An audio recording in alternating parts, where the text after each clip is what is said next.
Hello and welcome to Celebrating Marvel Studios. I'm Constance Miller.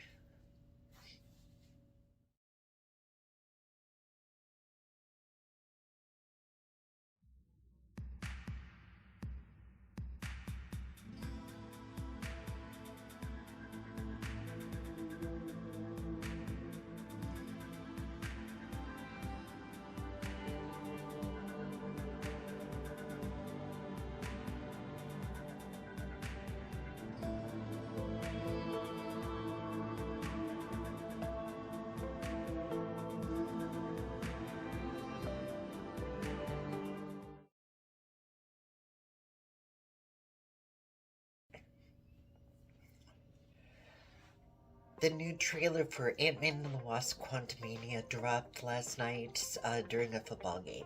I don't follow the sports, so it was playing while I was at work, but my shift had ended before the trailer dropped, and then I totally forgot about it, so here I am at almost 7 o'clock in the morning, and I'm getting ready to watch it. So, I can't have the audio or visual playing, so I'm gonna do a little bit of a reaction and then do a little discussion afterwards. So let us begin.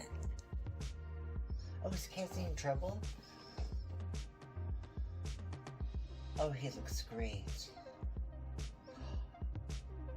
Jonathan Majors looks great. Oh no, the hair, eventually, no. What?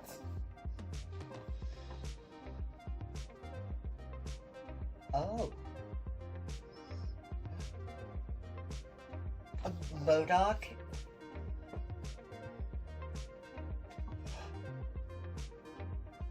Oh.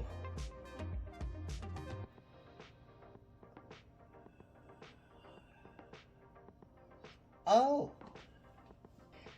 So, this was so interesting, and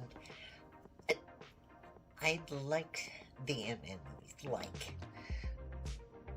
the first one in particular, I thought kind of put an interesting spin on the MCU as a whole.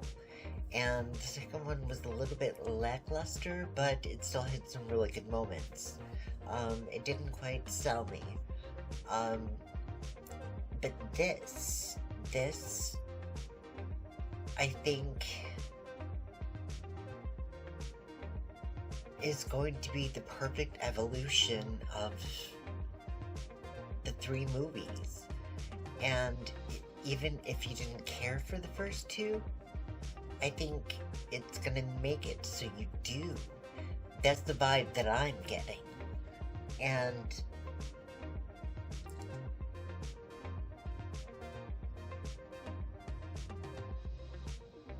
yes, Evangeline Lilly's hair is horrible. Well, there were a couple shots where I was just like, oh, okay, alright, you can sell it. So it just really matters. I'm gonna go through and, kind of, take a look at a few scenes and discuss right now. We see Scott looking at his phone, and it's a picture of Cassie when she was young. And one thing to remember is that during the blip, he lost a lot of time with his daughter, and that was elegantly portrayed in the Infinity Saga. So seeing that is a really nice callback, and I think this is going to have a lot more of an emotional gravitas to it than the previous two. And I think that is necessary. I have a feeling that there's going to be a lot of consequences in this film, and I think for this corner of the MCU, that needs to happen. So we also get to see Cassie coming out of a jail cell. What is she doing? What is going on? And Is she following in her father's footsteps? This is going to be an interesting token moment, I think. Well, I shouldn't say token. But a pivotal aspect, I think, to the dynamic of their relationship. I love the addition of Michelle Pfeiffer in the MCU. And one of the things that I've loved about this franchise is that they are using really seasoned, award-winning, and dynamic actors almost on the regular. I think they've kind of gotten away a little bit from it and are trying to build up talent that not many people have heard of, which is great. I'm not sure I like Michelle Pfeiffer with gray hair though. It's not that I think it makes her look old, because she still looks wonderful. It just, I don't know, if it could have been more of a brunette with shades of gray in there, I think I would be a little bit more excited, but considering the trajectory of her character, I could see why this was an important decision. And when you think of up-and-coming stars, Jonathan Majors is so astounding. Loved him in Loki, and the fact that they're building Kang up to be the next big bad is so awesome. I'm not all that familiar with Kang as a character from the comics, so getting this introduction to him and seeing that he's going to evolve into a Thanos-like entity, I think you cannot go wrong with Jonathan Majors for this. And every single line that he has delivered in this trailer has been absolute gold. Oh, I am too excited about this. Now, I know the color scheme for Kang is very similar to Joker, and in a way, I'm just like, no, you can't do that.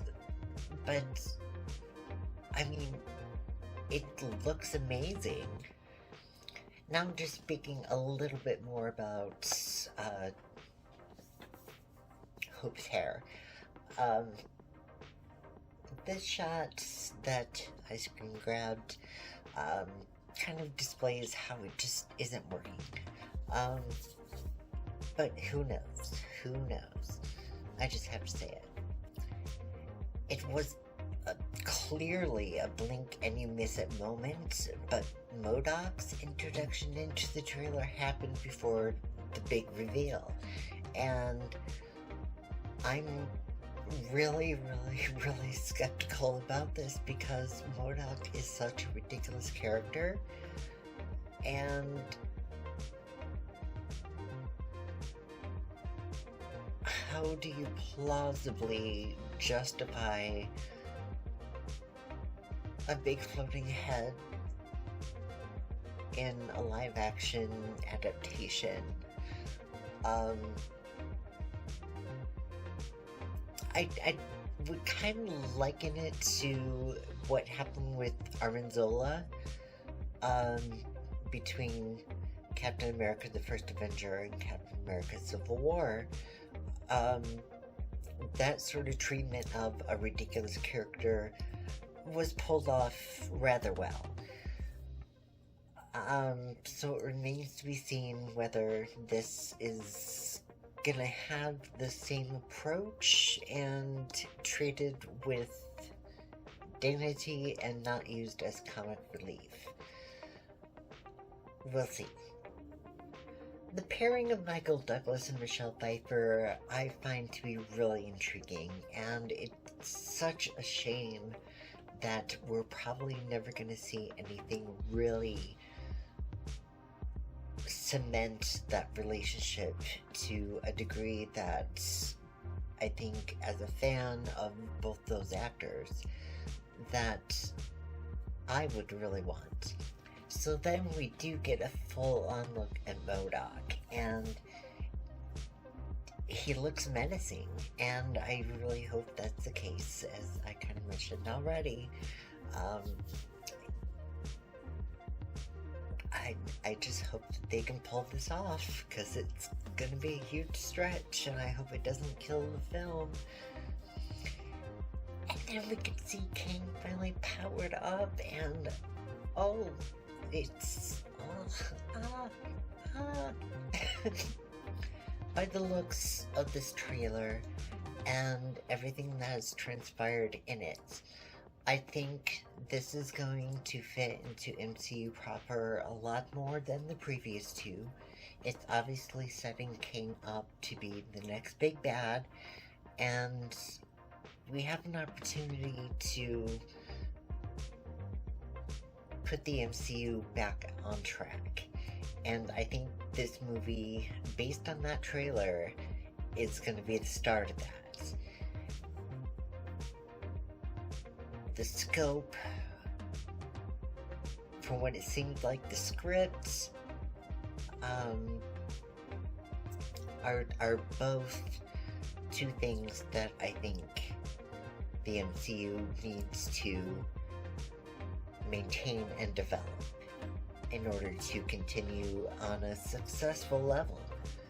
So that's gonna do it for this episode of Celebrating Marvel Studios. Let me know what you think about the trailer in the comments below. What were some of your favorite moments? There's a lot to really digest in that, and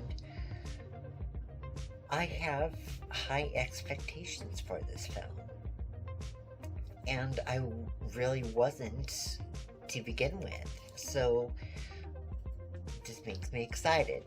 So don't forget to hit that like button, subscribe if you haven't already, and that notification bell is there for whenever you want to be notified when Brainstorm Productions uploads a video. And as always, love and light to you all.